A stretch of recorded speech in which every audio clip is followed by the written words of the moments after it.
آخری حصہ خاص طور پر میں بتا رہا ہوں آپ کو، جو شاپنگ کرنا ہے آج کر لیں، جو شاپنگ کرنا ہے آج کر لیں۔ پھر آپ کو میں بتاؤں کہ بازاروں میں کھانا جتنا ہو سکا بازار میں کھانے سے پرہیز کریں۔ جو کھانا ہے گھر میں کھائے۔ روڈوں پہ کھانا کرنا، یہ روڈوں پر دکانوں کے سامنے ٹھہر کر، آج کل ایک فیشن نکلا، پہلے تو ہوٹلوں کے اندر کھانا برا مانا جاتا تھا، چلو ایک فلسفہ آج بیان کیا جاتا ہے کہ بھئی ہوٹل وہی جگہ ہے جہاں پر سب لوگ جاتے ہی کھانے کے لیے، وہ بازار نہیں ہے۔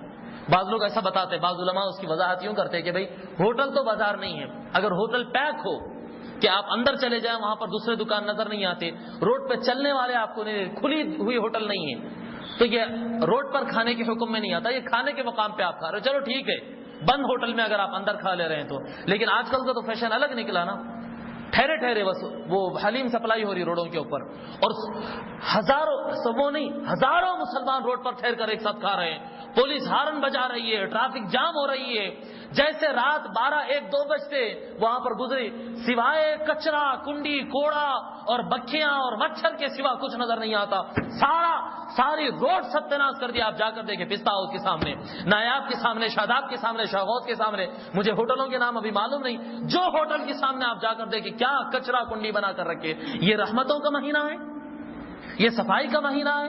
ارے یہ وہ مہینہ ہے کہ انسان سارا کو چھوڑ کر اپنے ظاہر تو ظاہر ہے، باطن کو بھی پاک کرنے کا مہینہ ہے، روڈوں پر ٹھہر کر کھانے کھا رہے ہیں۔ الاکل فی السوق دناء، بازار میں کھانا ہلکا پن ہے، ہلکے پن کی علامت ہے، ہلکا پن ہے بازار میں کھانا کسی آدمی کا۔ اب آپ ہلکا پن کا معنی نہیں سمجھتے لوگ، میں آپ اس کو آسان زبان میں بولتا ہوں، آج کی زبان میں بازار میں کھانا چلر پن ہے، یہ چلر پنا ہے، ہلکا پنا ہے۔ وزندار آدمی، عزت دار آدمی یہ کام نہیں کرتا۔ کم عزت والا ہونا، چلر آدمی ہونا، یہ علامت ہے۔ یہ میں آپ کو بتا رہا ہوں، پہلے لوگ ایسا ہلکا پن کہنے سے سمجھ جاتے تھے، اب نہیں سمجھ رہے، اس کا ٹرانسلیشن کر رہا ہوں میں، ترجمہ کر رہا ہوں نئی زبان میں جو سمجھ میں آتی ہے۔ چلر پن ہے، بازار میں کھانا چلر پن ہے، تو بازار کے کھانے سے پرہیز کرنا۔ پھر نماز پڑھنے سے متعلق میں آپ کو بتاتا ہوں، جہاں پر 5 شبی ہو رہا ہے، 6 شبی، میری مسجد میں خود 5 شبی پڑھتے، 6 پارے پڑھتے، میری جہاں خطابت کی مسجد میں کئی مرتبہ بولا انتظامیہ کو، یہ بات میرے سمجھ میں نہیں آتی، یہ بات سمجھ میں نہیں آتی، کیا پڑھ رہا ہے قرآن بتائیے؟ احادیث شریفہ میں ہے، حضور صلی اللہ علیہ وسلم سے ایک صحابی پوچھے، یا رسول اللہ میں کتنے دن میں قرآن ختم کروں؟ حضور فرمائے 1 مہینے میں۔ وہ شخص عرض کرنے لگا، یا رسول اللہ میں اور جلدی ختم کر سکتا ہوں تو 25 میں ختم کرو، یا رسول اللہ اور کم میں ختم کر سکتا ہوں 20 میں ختم کرو، یا رسول اللہ اور کم میں ختم کر سکتا ہوں 15 میں ختم کرو، یا رسول اللہ میں اور زیادہ پڑھ سکتا ہوں قرآن 10 میں ختم کرو، یا رسول اللہ میں اور زیادہ پڑھ سکتا ہوں قرآن، تو حضور صلی اللہ علیہ وسلم فرمائے 5 دن میں ختم کرو، یا رسول اللہ میں اس سے زیادہ پڑھ سکتا ہوں، حضور فرمائے نہیں، اس سے آگے نہیں پڑھنا، منع کر دیے، سختی سے منع کر دیے، بس اتنا، اس سے زیادہ نہیں پڑھنا قرآن۔ پھر بعض روایتوں میں آتا، حضرت عبداللہ ابن عمر رضی اللہ تعالیٰ عنہ فرماتے، امرنی رسول اللہ صلی اللہ علیہ وسلم اللہ اقرأ القرآن فی اقل من 3، حضور صلی اللہ علیہ وسلم مجھے منع کیے کہ 3 دن سے کم میں قرآن نہیں پڑھنا۔ حضرت ام المؤمنین عائشہ صدیقہ رضی اللہ تعالیٰ عنہ فرماتی ہے کہ جو آدمی 3 دن سے کم میں قرآن پڑھا تو سمجھو اس کیا پڑھا کیا نہیں، اس کا پڑھنا نہیں پڑھنا سب برابر ہے، پڑھنا نہیں پڑھنا سب برابر ہے۔ حضور صلی اللہ علیہ وسلم کی ایک اور روایت ہے، حضور صلی اللہ علیہ وسلم فرماتے اگر تم بہت پڑھنا چاہتے ہو قرآن تو 7 دن میں پڑھا کرو، اس سے زیادہ نہیں پڑھنا۔ کیوں فرمایا گا، کیا مطلب ہے؟ ایک روایت میں 3 آتا، ایک روایت میں 5 آ رہا، ایک روایت میں 7 آ رہا۔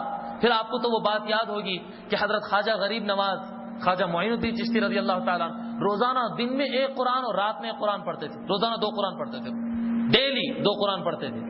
پھر یہ کیا بات ہوئی جو حضور منع کر رہے ہیں اور یہ پڑھ رہے ہیں؟ کسی کو حضور 5 پہ روک دیے، کسی کو 3 تک کی اجازت دے دی، بات کیا ہے؟ بات سارے باتوں میں ایک ہی بات ہے، سارے باتوں میں بات ایک ہے کہ قرآن ایسا پڑھو ٹھہر ٹھہر کر، سمجھ میں آئے ویسا قرآن پڑھو، بس بات اتنی ہے۔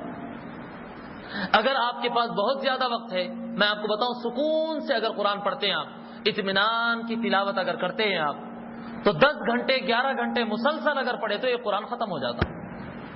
اگر کسی آدمی کے پاس اتنا وقت ہے کہ وہ اپنی نہ نوکری کی سوچتا ہے، نہ کھانے کی سوچتا ہے، نہ پینے کی سوچتا ہے، اور سوائے اللہ کے اس کو کچھ یاد نہیں رہتا ہے، اور وہ 24 گھنٹے کے اندر اپنے 22 گھنٹے قرآن پڑھ سکتا ہے، تو وہ 2 قرآن پڑھ لیا کرے غریب نواز رضی اللہ تعالیٰ عنہ کی طرح۔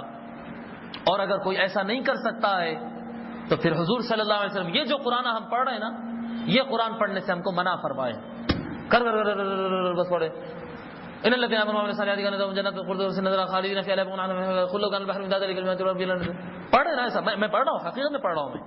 اب اس میں یہ بتائے کہ نہ غنہ ہو رہا، نہ مد ہو رہا، نہ کوئی قاعدہ ہو رہا، نہ وقت برابر ہو رہا، یہ الگ بات ہے کہ پورا الٹ پلٹ پڑھ رہا ہوں، مگر پڑھ رہے ہیں لوگ ایسا قرآن.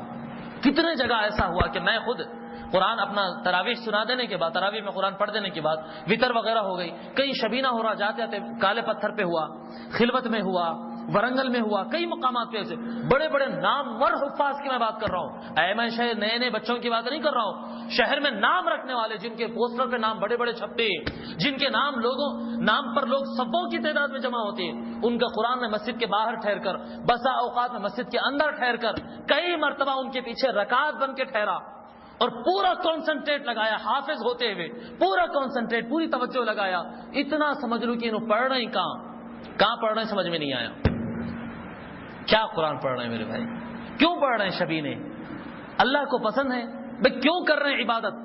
عبادت اگر آپ اپنے پسند کے لیے کر رہے ہیں تو پھر عبادتیں کر لو اور یہی دنیا کی پیٹھی میں رکھ لو، آخرت میں کوئی کام آنے والی نہیں ہے. اور اگر اللہ کے لیے عبادت کر رہے ہیں، عبادت اگر اپنے لیے نہیں اللہ کے لیے کر رہے ہیں تو پھر وہ کرو جو اللہ کو پسند ہے، اس کو جو پسند ہے وہ کرو. آپ اپنی پسند سے کر رہے ہیں، 5 شبینے میں ٹھہر رہے ہیں. ہماری مسجد میں ہوتا 5 شبی، کئی جگہوں پر 5 شبی 2 شبی شبینہ ہوتا ہے، 1 شبی شبینہ ہوتا ہے، 1 رکعت میں 1 حافظ صاحب ہے، 1 رکعت میں قرآن پڑھ رہے ہیں. کیوں کر رہے ہیں یار یہ ظلم؟ کیوں کر رہے ہیں؟ یہ ظلم ہے، یہ ظلم ہے. میں بتا رہا ہوں، میں چوک میں ایک مسجد میں نماز پڑھاتا تھا تراویح، میں 1.25 پارہ پڑھاتا تھا. میں 1.25 پارہ پڑھ کے جب مسجد سے باہر نکلتا تھا تو میرے تھوڑے سے فاصلے پر گلی کے ایک سائڈ پر ایک مسجد، دوسرے سائڈ پر ایک مسجد. میں جب ہم لوگ باہر نکلتے تھے تو ہم سے پہلے وہ 3 پارے والے ختم کر کے اپنے اپنے گھروں کو جاتے رہتے تھے. جب ہم مسجد سے باہر نکلے تو ان کی مسجد خالی ہو گئی، ان کے پاس صلاۃ چلتے رہتی تھی. ارے یہ صلاۃ کیسا، کیا کتنا پڑھ رہا ہے ان کے پاس؟ 3 پارے پڑھ رہے ہیں.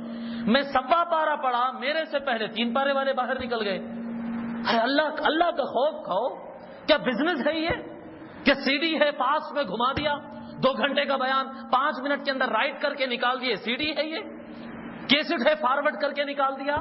کہہ کے واسطے پڑھ رہے ہیں قرآن؟ کیوں پڑھ رہے ہیں؟ مت پڑھو ایسا قرآن. اللہ کو ضرورت نہیں ہے تمہارے قرآن پڑھنے کی. آپ کو پتا ہے حضرت ابی بن کعب رضی اللہ تعالیٰ عنہ کو حضرت عمر بن الخطاب رضی اللہ تعالیٰ عنہ خلیفۃ المؤمنین مأمور کیے تھے. وہ حافظ تھے، بڑے حفاظ میں، بڑے صحابہ میں سب سے بڑے حفاظ میں مانے جاتے تھے. ان کو مأمور کیے. حضرت عمر رضی اللہ تعالیٰ عنہ عشاء پڑھا کے ہٹتے اور 20 رکعت تراویح ابی بن کعب پڑھانا اور اس میں قرآن ختم کرنا. اور قرآن ختم کرنے میں شرط کیا رکھے تھے معلوم؟